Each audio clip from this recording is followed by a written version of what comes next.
यहां गोस्वामी जी लिख रहे हैं सकुच दीन रघुनाथ। राम जी सकुचा गए, राम जी को संकोच लगा। किस बात का संकोच था? कि रावण तो लंका का राजा है, अभी वो मरा नहीं और मैंने विभीषण का राज्य तिलक कर दिया। विभीषण जी शरण में गए कि राम जी ने उन्हें क्या बना दिया? राजा बना दिया। अर्थ यही है कि राम जी अपने भक्त को राजा तो बनाते हैं, जो शरण में चला जाए प्रभु उन्हें राजा ही बनाते हैं। सुग्रीव आए तो राजा बनाया, विभीषण जी आए राजा। आप लोग भी राम जी की शरण में आओ, राजा बना देंगे। खुद रहते हैं जंगल में लेकिन अपने भक्तों को राजा बनाते हैं, है ना। राम जी को संकोच क्यों हुआ? संकोच इस बात का हुआ कि अभी रावण जीवित है। किसी ने कहा प्रभु आपने विभीषण को लंका का राजा बना दिया, भरत जी को अयोध्या का राजा बना दिया, और कल को रावण आपकी शरण में आ जाए कि प्रभु माफ कर दो, तो आप रावण को कहां का राजा बनाएंगे? एक तो आएगा नहीं शरण में, और आ गया तो आपने तो विभीषण को लंका का राजा बना दिया, और कल रावण आ गया हाथ जोड़ते कि क्षमा करो प्रभु, फिर क्या करोगे? राम जी दयालु हैं, बोले रावण यदि मेरी शरण में आ गया तो मैंने विभीषण को लंका का राजा बना दिया है, रावण शरण में आ जाएगा तो उसे मैं अपने वैकुंठ का राजा बना दूंगा। एक बार शरण में आए तो सही। भगवान आखिरी भक्ति क्या है? अंतिम आखिरी रास्ता क्या है? आखिरी रास्ता है समर्पण। जैसे विभीषण ने क्या किया? समर्पित हो गए। जननी जनक बंधु सुत दारा, तनु धनु भवन सुहृद परिवारा, सबके ममता ताग बटोरी, मम पद मन ही बांध बर डोरी। ये चौपाई बहुत महत्वपूर्ण है सुंदरकांड में। सभी चौपाई श्रेष्ठ हैं, पर ये सुनो फिर से। जननी जनक बंधु, चलो जननी मतलब अर्थ करते चलना। जननी मतलब माता, जननी जनक मतलब पिता, जननी जनक बंधु, बंधु मतलब भाई, है ना। जननी जनक बंधु सुत, सुत मतलब बेटा, जननी जनक बंधु सुत दारा, दारा मतलब पत्नी। जननी जनक बंधु सुत दारा, तनु, तनु मतलब, तनु मतलब शरीर, तनु मतलब शरीर, धनु, तनु धनु, धनु मतलब धन संपत्ति, तनु धनु, भवन, भवन मतलब घर द्वार, सुहृद, सुहृद मतलब परिवारी जन, सुहृद जिनसे आप प्रेम करते हैं, मित्र इत्यादि, मित्र और परिवारा। यहां पूरे में गोस्वामी जी ने एक चौपाई में सब गिना दिया। क्या कहा? जननी जनक बंधु सुत दारा, तनु धनु भवन सुहृद परिवारा। अब क्या करना है? गोस्वामी जी ने कहा माता पिता पति पत्नी परिवार बेटा बेटी अड़ोसी पड़ोसी घर द्वार मकान जमीन जायदाद धन संपत्ति सब क्या करो? सब उठाओ और क्या करो? सबके ममता ताग बटोरी, मम पद मन ही बांध बर डोरी।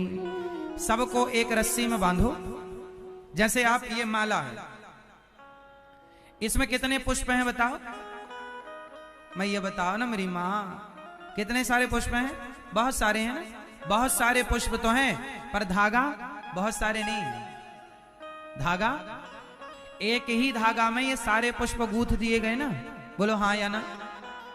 एक धागे में जैसे बहुत सारे पुष्प गूंथ दिए गए हैं, उसी तरह आप भी भक्ति का धागा उठाओ, प्रेम का धागा उठाओ, और उस प्रेम के धागे में जैसे इस पुष्प में, इस धागे में बहुत सारे पुष्प गूंथे गए हैं, उसी तरह प्रेम और भक्ति का धागा लो और भक्ति के धागे में पत्नी, पति, बेटा, बेटी, धन, परिवार, संपत्ति, मेरा, तेरा, जितना जो कुछ है सब उसमें ऐसे फूलों की तरह सब उस प्रेम और भक्ति के धागे में गूंथ दो। और फिर क्या करो, फिर उस धागे को जिसमें पूरा परिवार गुथा हुआ है वो धागा ले जाके प्रभु के चरणों से बांध दो कि प्रभु अब हम आपके हैं, कुछ भी हमारा नहीं है। तो जितना कुछ है ये जो अभिमान है कि मेरा ये है, वो अभिमान मिट जाएगा।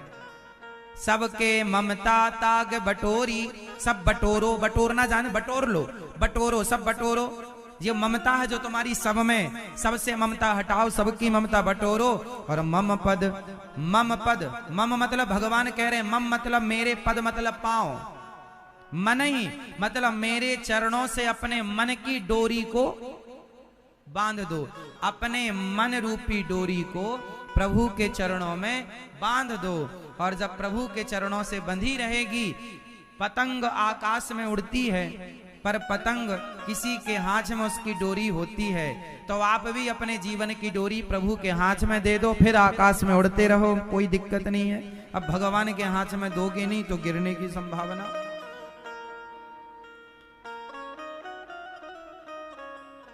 तो कौन कौन आज से अपना सब कुछ भगवान के चरणों में बांधेगा? आज ही सब गूंथ देना, सब पति पत्नी, बेटा बेटी, मेरा मुझ में कुछ नहीं, ऐसे देना सब भगवान को कि फिर आपके पास कुछ ना रह जाए, है ना। आपके पास एक चीज रह जाएगी, सब भगवान को देने के बाद भी एक चीज आपकी रहेगी, बताओ क्या? क्या आप बताओ? जब आप अपनी पति पत्नी, बेटा बेटी, धन दौलत, घर मकान, मान बढ़ाई, पद प्रतिष्ठा सब भगवान को दे दोगे, फिर भी एक चीज आपके पास रहेगी, बताओ क्या? ये मैया बताएंगी चश्मा वाली, भक्ति। आप बताओ, भक्ति। आप बताओ, मन।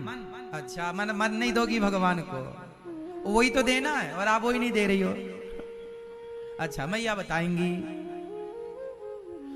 सब देने के बाद एक चीज आपका रहेगा, बताओ क्या? हाँ क्या? पीछे वाले,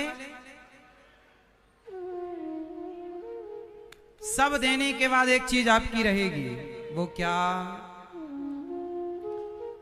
बोलो हे प्रभु, बोलो जोर से, बोलो हे प्रभु, हे श्रीमन नारायण, हे श्री सीताराम, सब कुछ आपका। ये धन, ये परिवार, ये शरीर, ये पुत्र, ये व्यापार, ये बिजनेस, ये धन, ये संपत्ति, मान बढ़ाई, पद प्रतिष्ठा, हे प्रभु ये सब आपका। बोलो हे प्रभु ये सब आपका। एक आप हैं जो मेरे हैं, सब आपका। सब देने के बाद एक चीज मेरी रह जाएगी और वो है मेरे तो गिरधर गोपाल, दूसरों ना। हाँ, सब देने के बाद क्या बचेगा? सब बचाने से कोई लाभ नहीं है, सब दे दो भगवान को। जब सब दे देंगे तो आपका क्या रहेगा? हमारे, मेरे तो गिरधर गोपाल, गोविंद मेरो है, गोपाल मेरो है, सब आपका, आप मेरे।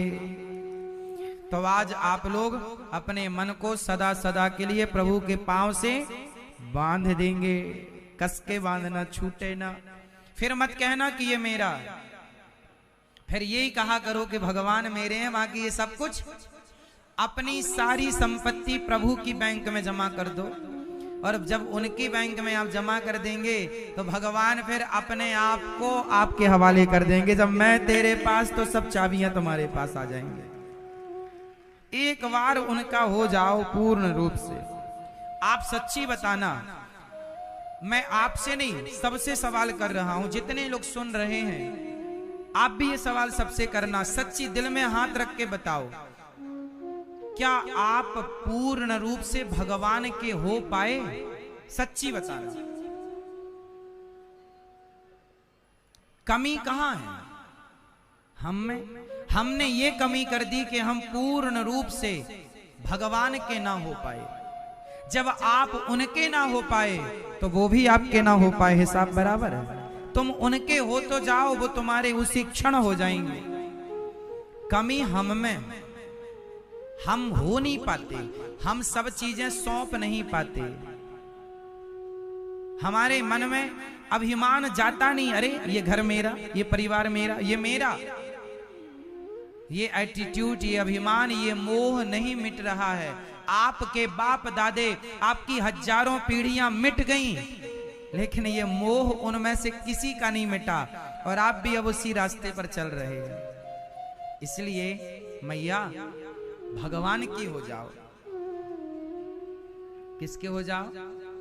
अब जीना मरना, ना जीने की परवाह ना मरने की परवाह, अब तो केवल प्रभु को पाने की चाह हो जाओ पूर्ण रूप से। और जो पूर्ण रूप से भगवान का, जैसे आप अपने पति की हो गई,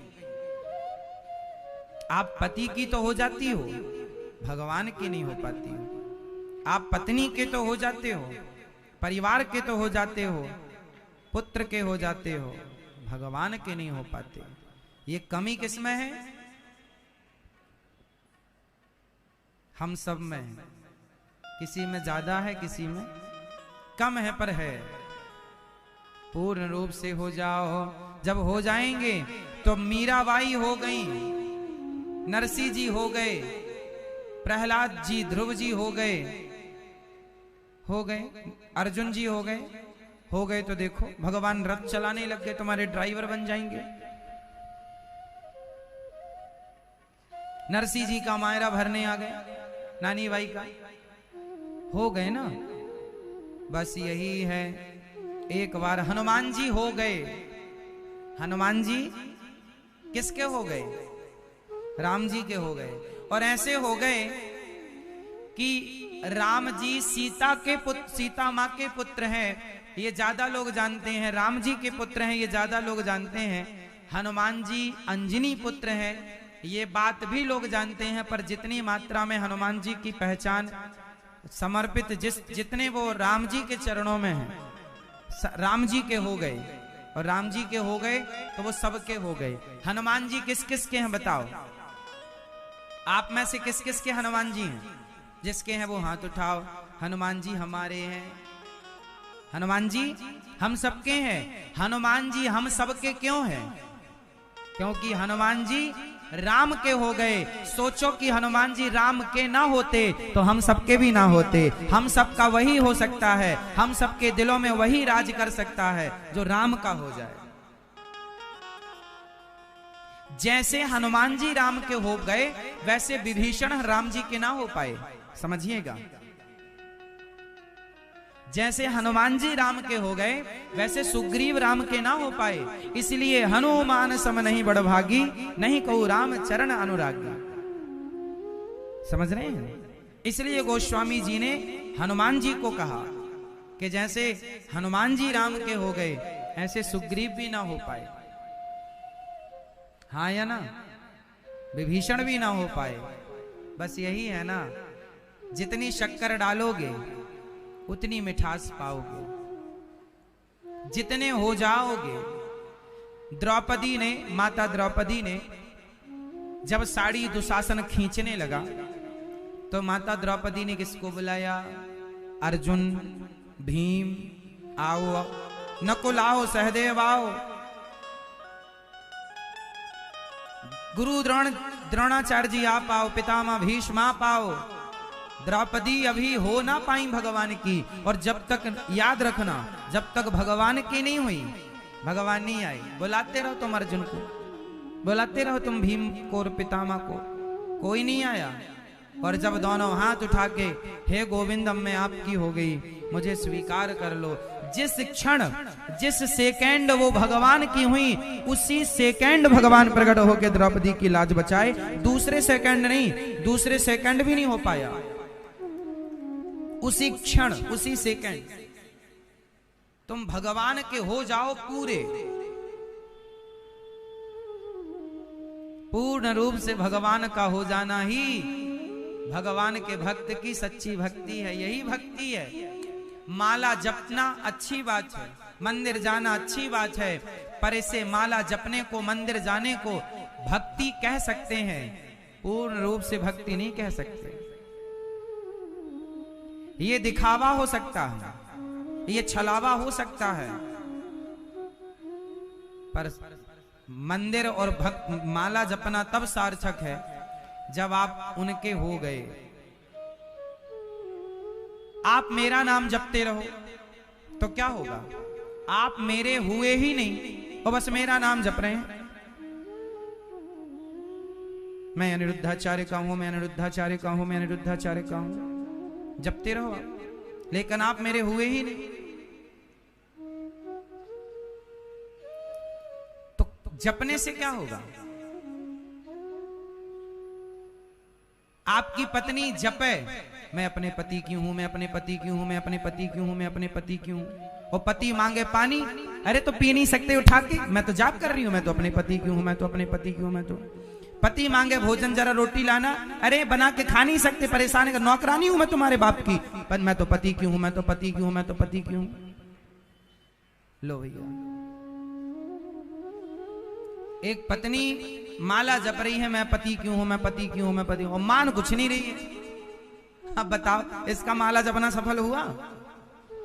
मैं पति से बहुत प्यार करती हूं, मैं पति से बहुत प्यार करती हूं, पति से बहुत प्यार करती हूं, पति से बहुत प्यार करती हूं।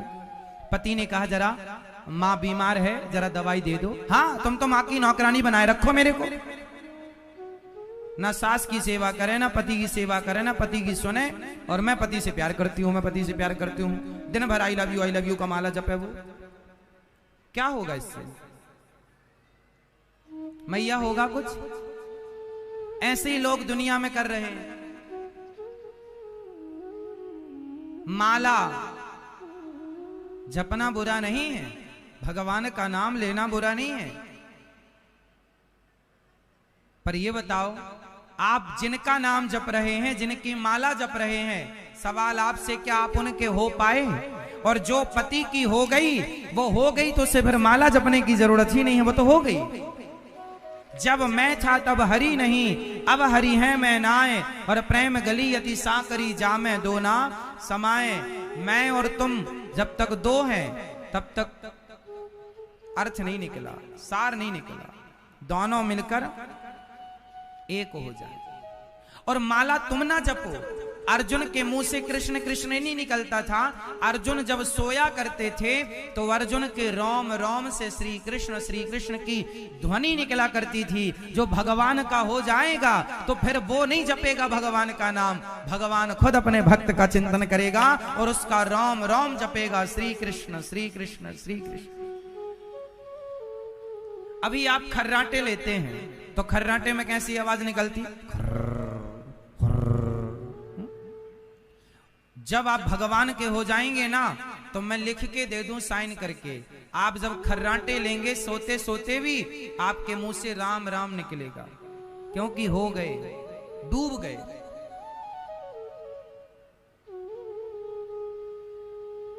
हाँ,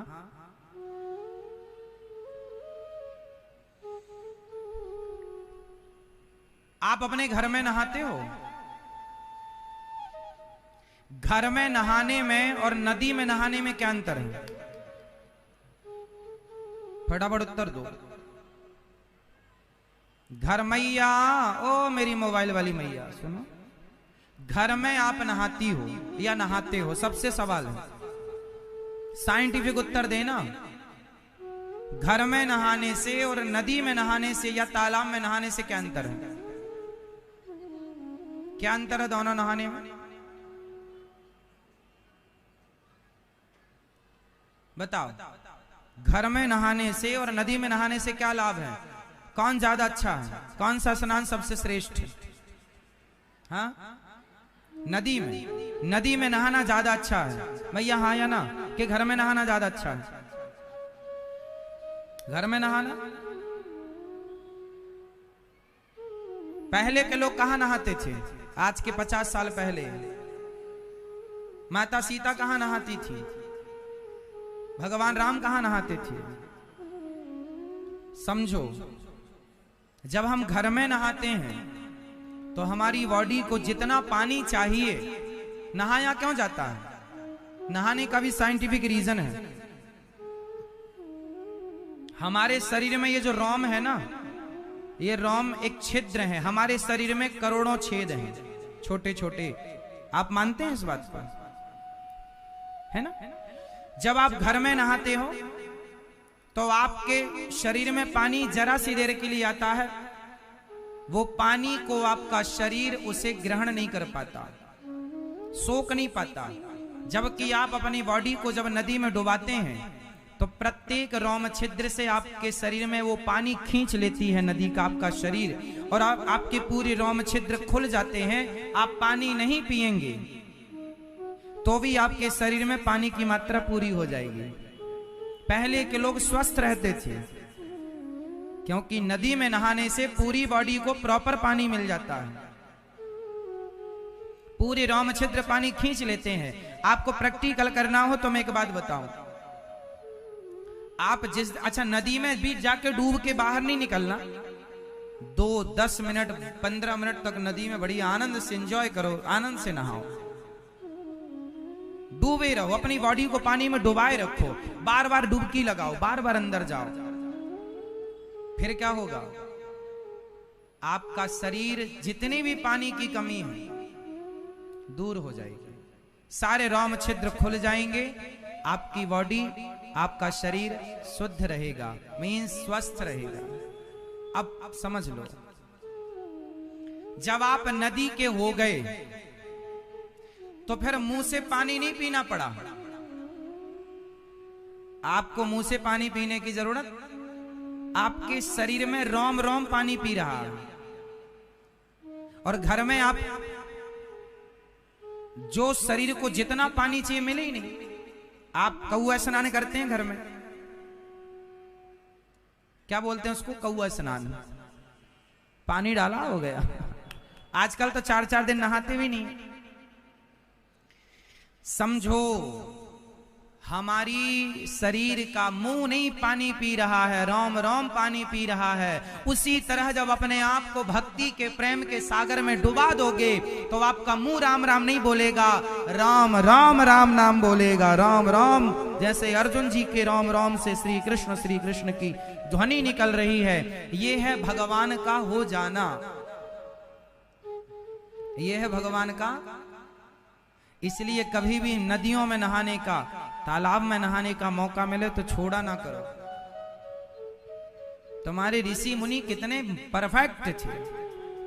हर अमावस पूर्णिमा में कह के गए हैं तीर्थ स्नान करो। इसी बहाने उन्हें पता था कि तुम घर में नहाने के आदी हो जाओगे, इसलिए ऋषि मुनि कह के गए थे कि अमावस पूर्णिमा डुबकी मारोगे तो शरीर को भरपूर पानी मिल जाएगा, पूरी बॉडी पानी सोख लेगी और आप स्वस्थ रहेंगे। आपके स्वास्थ्य की चिंता के लिए हमारे तीज त्योहार बनाए गए हैं, कहीं ना कहीं वो साइंस से जुड़े हुए हैं। मैया को जगाओ, आते ये नहाती नहीं अच्छे से। मैया नदी में डूबना अब 20 मिनट के लिए।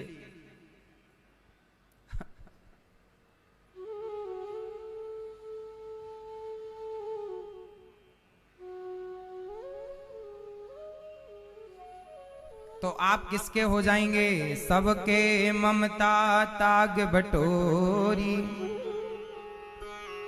भगवान कह रहे हैं हम तो उनके हैं जो हमारा है। अब आगे चले लंका की ओर। समुद्र से हाथ जोड़ करके राम जी ने कहा हमें रास्ता दे दो, रास्ता दे दो। समुद्र नहीं सुना, विनय न मानत जलधि जड़ गए 3 दिन बीत। बोले राम सकोप तब भय बिन हो ही न प्रीत। राम जी ने बाण चढ़ा लिया, बहुत समझा रहे नहीं मान रहे। अच्छा, जब कोई समझाने पर ना माने तो क्या करना चाहिए? राम जी ने गुस्से में कहा मैं सुखा दूंगा पूरा सागर। राम जी ने सही किया कि गलत किया? बोलो। राम जी को गुस्सा आ गया। क्रोध अच्छी चीज है कि बुरी चीज है? जल्दी बताओ। मैया बताएंगी क्रोध अच्छी, अच्छा मैया बताएंगी मैया क्रोध अच्छी चीज है कि बुरी चीज है? हाँ, तो फिर राम जी ने क्यों किया क्रोध? यदि बुरा है तो क्रोध क्यों किया? क्यों किया बताओ? क्रोध अच्छा है कि बुरा है? क्रोध अच्छा है कि बुरा है? यदि सही जगह पर सही उपयोग के लिए किया जाए तो क्रोध सही है। इतिहास में दो नाम हैं। भीष्म पितामह के सामने द्रौपदी की साड़ी खिंच रही थी और पितामह को गुस्सा नहीं आ रहा था। गुस्सा आता तो दुशासन को एक थप्पड़ जमाते गाल में।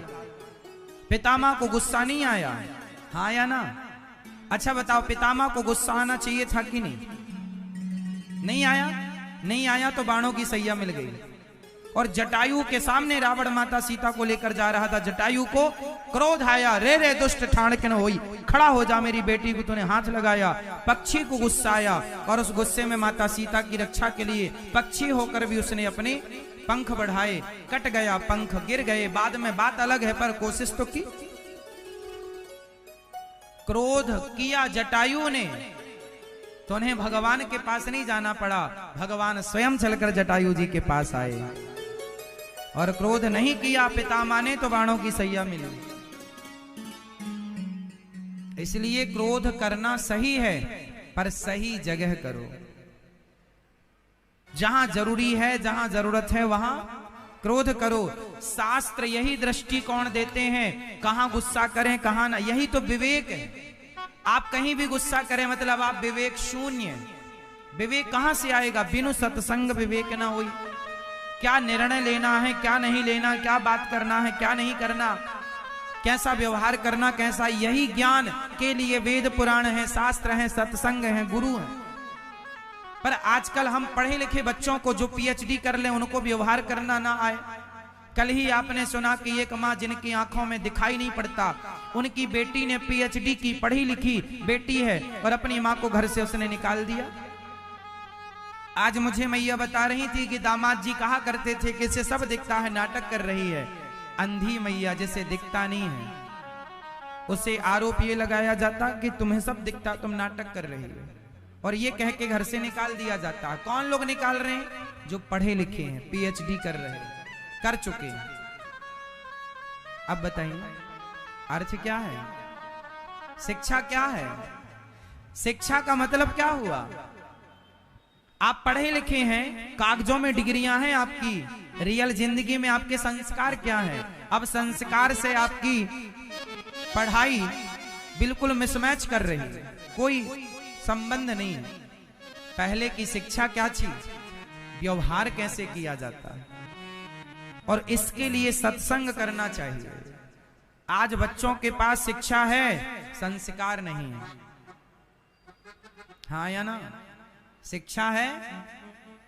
अच्छा, शिक्षा और संस्कार इन दोनों में से क्या होना जरूरी है? दोनों होना जरूरी है। लेकिन आप बताओ कि आपके बच्चों में क्या ज्यादा है और क्या कम है? आज के हर बच्चों की तरफ आप देख लो और बताओ कि बच्चों में शिक्षा ज्यादा है या संस्कार? किसकी मात्रा ज्यादा है? बोलो। आज के बच्चे शिक्षित तो हैं परंतु संस्कारी नहीं हैं, इसलिए खुद भी परेशान हैं, औरों को भी परेशान करते हैं, खुद भी भ्रष्ट हैं। अब देखो ना, आप प्रैक्टिकल कर लेना, मार्केट में क्या चल रहा है। मैं कुछ थ्योरी आपको देता हूं, सूत्र देता हूं। आप नई टीवी खरीद के लाओ और नई टीवी में जरा सा तार वार खींच दो और मैकेनिक के पास ले जाओ, भैया जरा देखो बिगड़ गई टीवी।